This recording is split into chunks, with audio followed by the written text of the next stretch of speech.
In our previous recap, we saw Godo become a god slayer after defeating the god of victory, Varathragna in Italy, and from there on, an Italian knight stuck with him. Godo then thought she might have a hidden agenda or something. But Erika came clean that she was genuinely in love. Besides that, she handed him an ancient artifact called Gorgonian to keep it safe because it's related to world destruction. So when the Japanese magic committee found out about this, they told Yuri to knock some sense into the guy, but sadly it was too late, because the rogue god who was after the Gorgonian was Athena, but along with Lady Luck, Godo managed to beat her down, and after that, he got Yuri in his life as a bonus. Now, with cute little first love vibes, Yuri made lunch for Godo, but Erika was bold and was expressing her love in public, which obviously made Yuri angry at the guy for doing such shameful things. Well, the catfight is going to be a daily thing from now on, it seems. Then, the whole class was out playing baseball and Erika was having fun to her heart's content. Meanwhile, Godo and Yuri were sitting on the sidelines enjoying the moment.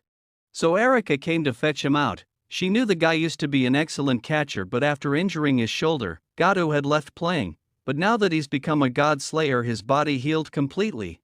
Though he didn't want to use this power to cheat in a game, his honesty kept impressing Yuri, so Erika got a wild idea to mess around and asked Yuri to join. She ignited her with provocative words which actually worked, so Yuri took on the pitch.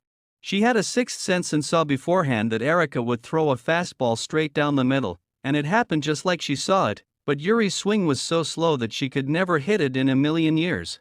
And not to mention her stamina is low. So Godo tried to help her out by telling her to swing at the right time, but both ladies ended up hurting him instead, and after that mess, lunch break came. Yuri had made enough for 3. And Erika noticed she's trying to seduce him through his stomach, but she set that aside and asked Yuri about her cell phone. Yuri was bad with electronics, so she didn't have one. So Erika told Godo to take Yuri to a store and buy her one because they need to stay in contact in case something happens. Plus, Yuri could talk to Godo whenever she likes. It was weird how suddenly Erika was acting like a matchmaker. So when Yuri left, Erika explained that Yuri's sixth sense is beneficial to Godo, so she actually wants to welcome her. But aside from Yuri, she doesn't want any other girl around Godo. Then both of them went to the shop and purchased the same model Godo had, then awkwardly exchanged phone numbers, and after many tries, Yuri understood how to save the number, feeling drained from it all. Godo came back home, but another headache known as Salvatore Dani called him. He's also a god slayer like Godo, and he told Godo that Duke Vauban is in Japan, and he wants Godo to grow stronger and told the guy to go pick a fight with the Duke.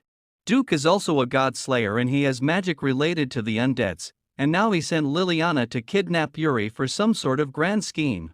A few years ago, Yuri and Liliana were among many other girls used by the Duke, and now he's planning to do the same, but this time only with Yuri. By using her he wants to summon a rogue god so he can steal its powers. Yuri clearly refused, but Duke doesn't take no for an answer. He holds the authority of the Egyptian god Osiris who rules over the dead, so things are getting dicey. And just then, Erika and Godo arrived to save Yuri. So Duke sent out his dead soldiers to kill them, but they cleared out every obstacle to face the Duke. Vauban was one of the oldest living god slayers. He was a king, so negotiations were impossible. So as Donnie said, picking a fight was the easiest path. Erika told the Duke that Italian god slayer Lord Salvatore Dani and Godo had fought once and became close friends after their duel ended in a tie. So Dani advised Godo to challenge Duke because the older generation must submit to the younger. That provocation worked and the Duke got angry. In anger he offered a game where they have to hide Yuri until dawn. If they stays out of his reach until then, they win. Sadly, many tried to gather info on him from the 19th century, but everyone failed, so Godo's golden sword won't work until then. After the 30-minute head start, Duke's hunting wolves were already on their trail. So they abandoned the car because Duke already found them and came to have a fight. Duke is a shapeshifter and an undead summoner. More so, the sun god's power was rendered useless against him, so Erika stayed behind to let Godo escape with Yuri first. Duke also had a knight, and she turns out to be Liliana. Both gorgeous flowers were old rivals, so this fight became a reunion, and away from them, Yuri sensed something again through her sixth sense, but Erika was in real trouble.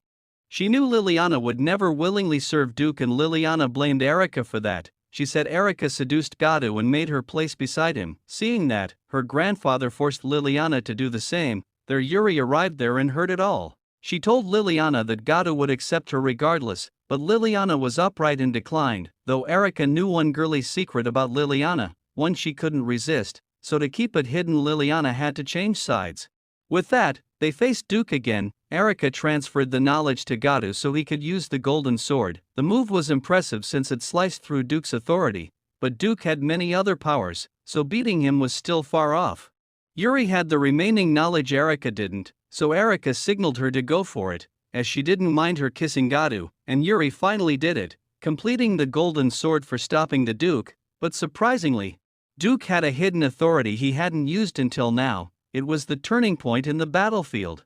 But Godo also had lightning powers to match Duke. The fight between two kings was getting out of hand, so the girls started to share their powers with Godo. That's how he managed to block and counter Duke's attacks, yet still, the Duke just wouldn't fall. But fortunately the daybreak came and Duke kept his word and left, so for a job well done, Erika gave Godo his reward, which made Yuri completely jealous. But ever since Godo became a god slayer, there's no time for rest. Erika was fed up and that's why she planned a trip for summer vacation, but Yuri knew leaving the two alone would be dangerous. So she tagged along, and Erika had even called Krikia as well. As they planned, they arrived at the beach, played volleyball, and the girls' issues were also at hand, so at noon, when Yuri and Krikia went to bath, Erika stole Godo away to take the next step in their relationship, but Godo escaped to save his innocence, and unknowingly, he ended up right in the ladies' bath, so Yuri scolded him for being a perv. So at night, Godo decided to run away before things gets even wilder, but Athena came to meet him outside. This was her territory, but she wasn't here for revenge. She just had a gut feeling that a battle was approaching somewhere. So she asked Godo to tag along, and the winds were guiding them to where Salvatore Dani was. He planned to fool around again, but Liliana came to stop him, yet he doesn't listen to anyone when it comes to his entertainment. That pillar held the divine Mother Earth goddess's power, which had sealed a spirit inside, and Dani slashed it in half and released that dragon spirit. But before it could run rampant, the legendary dragon killer Perseus stopped it. He was considered a hero in old lore, but the dragon spirit was the physical embodiment of the land's vitality, so if he kills it, the land will become barren. But Perseus's nature is slaying divine beasts, so he can't go against it. He was ready to slay it, but Athena stepped in. She's also known as the goddess of snakes, which links her to the mother goddess of earth. And since the dragon was the spirit of this land, she couldn't let Perseus kill it. Godo tried to stop their fight, but a warrior who has killed a god is also an enemy to a hero, so Athena stepped back to let Perseus have Godo. Liliana couldn't let that happen and ran away with him, because he needed knowledge about Perseus first. Liliana was down to use her teaching magic to transfer the knowledge, but magic only works on a god slayer from within, so he can't just ask her to kiss him. Liliana understood, but Perseus already found them, so a clash became inevitable. Godo tried to fight him, but a white light radiated from Perseus cancelled his authority, and an arrow shot at Godo ended up killing him. And right there, our recap ends for today, so stay tuned to watch another episodes as well, and for that, subscribe the channel and don't forget to hit the bell icon or you'll miss the latest updates. Till next time guys, take care.